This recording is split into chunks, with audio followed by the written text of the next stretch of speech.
What's up? This is MC. Sa videong to ay itutuloy natin ang ating series na How to Checkmate. At ang pag-aaralan natin ngayon ay Queen versus Knight. So sa example natin ngayon, ang ating Queen ay nasa E3 at ang ating King ay nasa D3. Ang kalaban naman, ang Black, meron siyang Knight sa E6 at ang kanyang King ay nasa D6. So ano ba yung mga dapat nating tandaan sa ganitong klase ng senaryo? By the way, medyo rare mangyari to, no? Pero just in case mangyari to, at least alam mo yung gagawin mo. At ito ang mga dapat tandaan. Una, dapat alam mo yung geometry or yung pattern ng Knight. Alam mo yung mga squares na kahit malapit sa kanya, hindi niya madaling maatake or mapuntahan. Halimbawa, gumawa tayo ng 3x3 na square. Sabihin natin yung E6, E4, G4, at G6 na square. So saan sa mga squares na yan, syempre bukod sa tinutungtungan ng Knight ngayon, yung pinaka matagal tayong maatake. So, unahin natin yung pinakamadadali. Unang-una, yung pinakamadali ay F4 tsaka G5. Isang talon lang, nandun na siya. Pangalawa, E4, F5 at G6. Dalawang move lang, makakapunta na siya sa mga squares na yan. Kung papuntang E4, pwedeng C5, then E4. Papuntang F5, pwedeng G7, then F5. At kung papuntang G6, pwede namang F8, then G6. Sumunod, pangatlo, kailangan niya ng tatlong moves para makatungtong doon, ay E5 at F6, yung mga katabi niya. So, para makapuntang E5, pwede siyang mag-Knight F8, G6, then E5. Papunta naman ng F6 ay pwede siyang mag-Knight F8, H7, then F6. At yung pinakamatagal, yung apat na move ang kakailanganin niya, ay G4. So, anong pattern to? Ito yung diagonal na merong isang square sa pagitan. At ito yung dapat nating i-aim.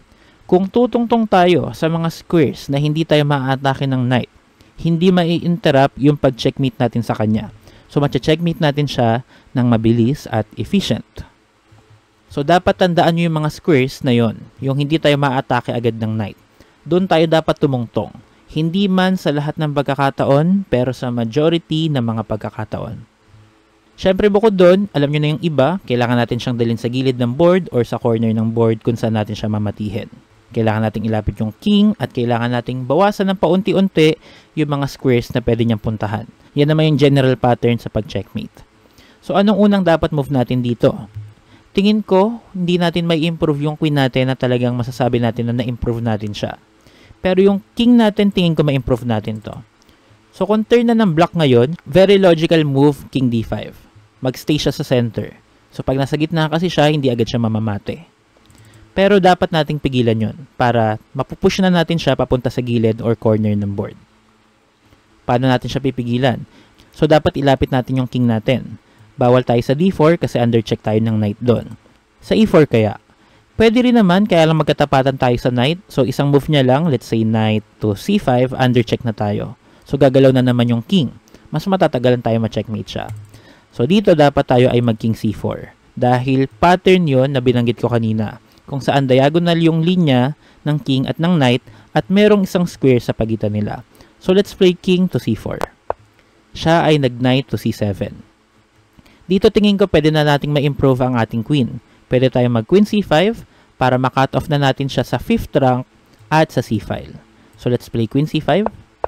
Siya ay nag-king d7. I think obligado yon kasi kung siya ay nag-king to e6 ay hanging ang kanyang knight sa c7. So, mas bibilis ang checkmate. Ngayon, pwede ba nating ma-improve ang ating king? Tingin ko medyo mahirap kasi yung mga move tulad ng king d4 ay mapo-fork tayo sa e6 ng knight. Hindi rin naman tayo pwede mag-king d5 at king b5 kasi kontrolado yun ng kanyang knight. So tingin ko dito ang dapat nating i-improve ay ang ating queen. At the same time, bumaba na siya ng 7th rank. Meaning, kung pipigilan natin siya na makapunta sa 6th rank ay talagang liliit na yung mundong gagalawan niya. At kaya natin yung gawin with queen to b6. So, hindi tayo makakapture doon at nakakontrol natin yung buong 6th rank. So, let's play queen to b6. Siya ay nag-knight to e6. Bumalik lang. Ngayon, pwede ba nating ma-improve ang ating queen? Tingin ko yung queen natin ay nasa ideal spot na, pero yung king natin hindi pa. Kaya lang, ngayon, yung king natin, kung susundan natin yung pattern na binanggit ko kanina, nasa tamang pwesto na siya. Kaya lang, kailangan na natin siyang i-improve. So, yung sinabi kong pattern na yan, hindi natin siya laging susundin pero sa majority ng posisyon.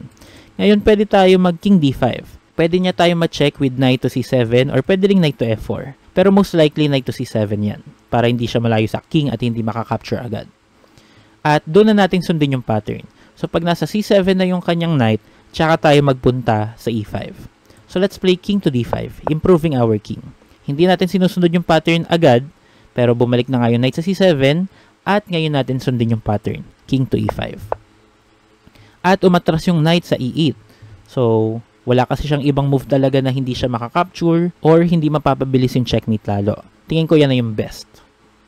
Kaya lang dito, wala siya magagawa. Queen yung sa atin, knight siya, so mananalo talaga tayo. Pero ano yung efficient way para gawin yon? Kung nare-recognize nyo ay nauulit lang yung pattern talaga, pwede na tayo ditong mag queen e6 para hindi na siya makatawid ng e-file. Undercheck din siya, pero nagkataon lang yon at kontrolado pa rin natin yung buong 6th rank. So let's play queen e6. At nakalimutan ko lang din banggitin na defended yung ating queen ng ating king. So undercheck siya, umilag siya, at siya ay nagpunta sa d8. Ngayon, nasa 8th rank na siya. Pwede na natin siyang pigilan na makatungtong ng 7th rank by playing queen f7 at hindi niya tayo makakapture doon. So let's play queen f7. Siya ay nag-knight to c7. May ma-move na lang yan kasi bawal naman mag-pass. Again, katulad ng pattern kanina, pwede natin i-improve ang ating king. Pwede tayong magpunta sa d6, hindi natin nasusunod yung pattern pero okay lang yun. Next move, sundin natin. So let's play king to d6, attacking the knight on c7 twice, gamit yung king at yung queen.